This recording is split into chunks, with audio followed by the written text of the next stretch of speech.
Labdien! Es esmu Mārtiņš Bērziņš, Rīgas kultūra vidusskolas direktora vietnieks izglītības jomā un informātikas skolotājs 12. klasēm.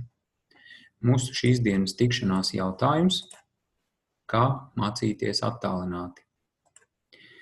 Ja gadījumā atkal atsāksies attālinātais mācību process, jums ir jāzina divas lietas – skolas attālinātās mācīšanās vietne un e-klase. Skolas attālinātās mācīšanās vietnes adrese ir ej.uz/rkv 2020. Nodemonstrēšu jums, kā izskatās šī attālinātās mācīšanās vietne. Atverot adresi ej.uz/rkv 2020, atvērsies Rīgas kultūra vidusskolas attālinātas mācīšanās vietne. Sākuma lapā jūs ieraudzīsiet infografiku, kas palīdzēs gan skolēnam, gan vecākiem attālinātās mācīšanās procesā, kā arī šeit ir skolotāju, skolēnu un vecāku uzdevumu un atbildība. Sadaļā skolēniem un vecākiem jūs atradīsiet mācību stundu plānu.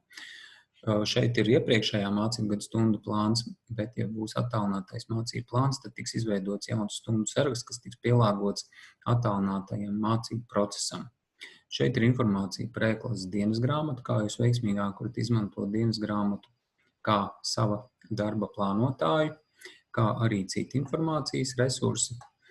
Iesaku apmeklēt arī sadaļu pamācības, kur jūs atradīsiet informāciju, kā pievienoties skolotāja tiešsaistes mācību stundai, atkarībā no tā, kādu tiešsaistes vidi skolotājs būs izvēlējies, piemēram, Skype Web vai Google Hangouts, Google Meet vai kādu citu vidi.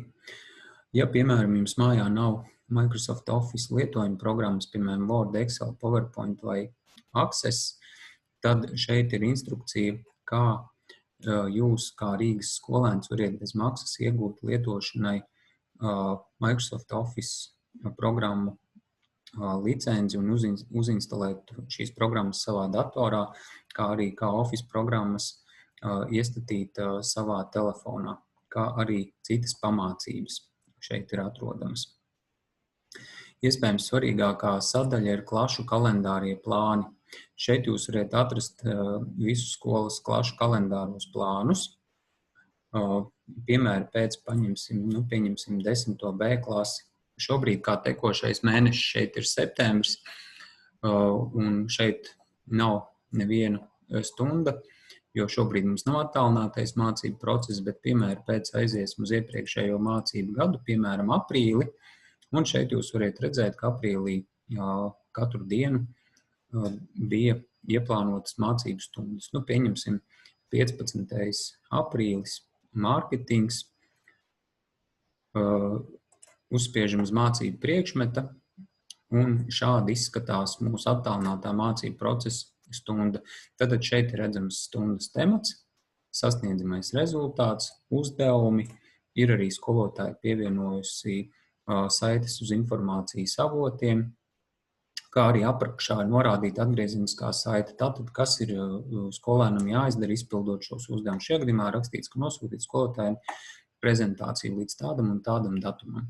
Ja nav norādīts e-pasts, tātad tas attiecīgi nozīmē, ka skolotājai šī informācija ir jānosūta e-klasē. Šādā veidā jūs varat redzēt visu savu nedēļu un plānot savu attālinātā mācību procesa laiku.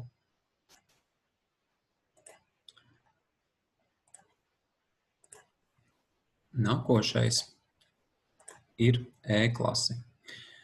Gan ikdienā, gan attālinātā mācību procesa laikā e-klasi jūs izmantojiet, lai apskatītos ikdienas stundu sarakstu e-klases dienas grāmatā, uzdoto mācību priekšmetos, atgriezeniskā saite mācību priekšmetu skolotājiem, īpaši attālinātā mācību procesa laikā, bet arī ikdienā,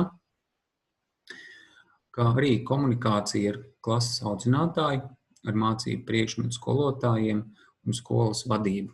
Jo visu šo te minēto skolas darbinieku e-klases pastu jūs variet atrast e-klases sadaļā pie adresātiem, ko mēs tūlīt arī apskatīsimies. Tātad par elektroniskās komunikācijas kultūru. Vai nu tā ir ikdiena vai attālinātais mācību process, jo īpaši, ja mēs rakstam vēstuli skolotājiem, kurā jums ir jānosūta atgriezeniskā saite, jeb jūsu veiktais uzdevums, tad paņemot e-klasē jaunu vēstuli, vispirms pievienot adresātus, jūs varat izvēlēties, kam jūs šo te darbu sūtīsiet, vai arī, pieņemsim, kam jūs šo e-pastu rakstīsiet, vai tas ir klases audzinātājs, vai mācību priekšmetu skolotājs, vai administrācijas pārstāvis. Un attiecīgi izvēlieties adresātu. Tālāk jūs norādiet tēmu. Ja jūs sūtiet stundas darbu vai pārbaudas darbu, noteikti norādam datumu, kad šis darbs bija uzdots, norādam darba veidu, vai tas ir stundas darbs vai pārbaudas darbs vai kāds cits darbs, un norādam mācību priekšmetu.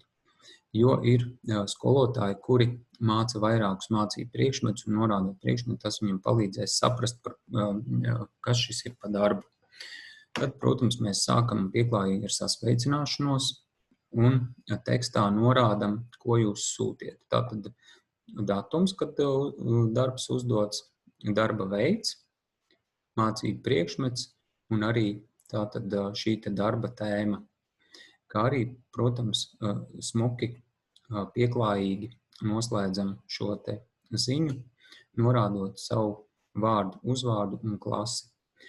Pievienojam pielikumu, jūsu veikto uzdevumu un šo te pielikuma nosaukumam arī pievēršam uzmanību, lai būtu norādīts skolēna vārds, uzvārds, klase, mācību priekšmets un datums, lai jūs gan savos failu mapēs, gan skolotājs varētu šos te darbus kārtīgi sakārtot un arī jau pēc nosaukuma varētu redzēt, kas šis ir pa darbu un kam viņš pieder.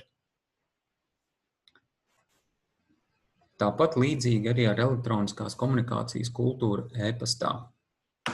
Ja, piemēram, skolotājs jums ir norādījis, ka jums atgriezeniskā saitība, jūsu paveiktais uzdevums ir jānosūta uz skolotāja e-pastu, tad, vai arī kādu e-pasta platformu jūs lietotu,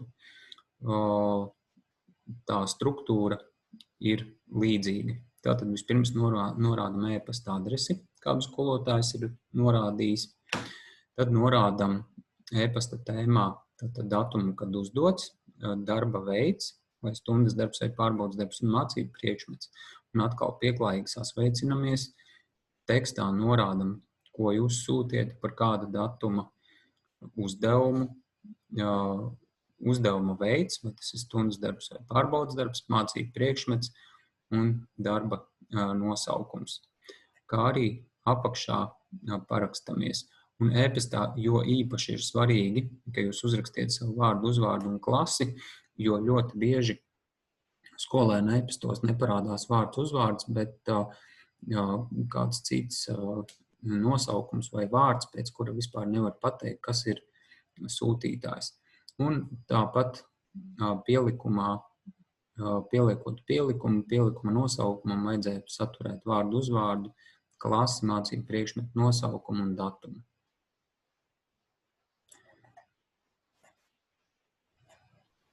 Kur meklēt informāciju par skolas aktualitātēm?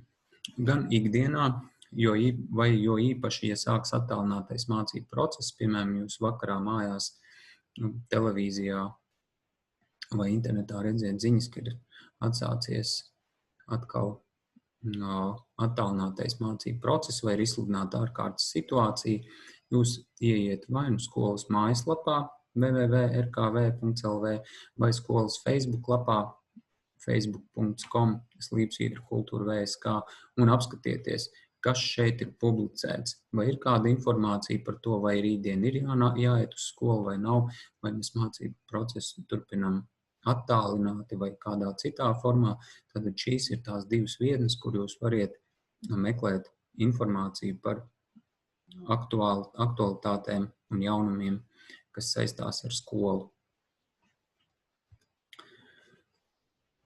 Tiksimies mēs visi skolā un ļoti ceru uz sadarbību. Visu labu!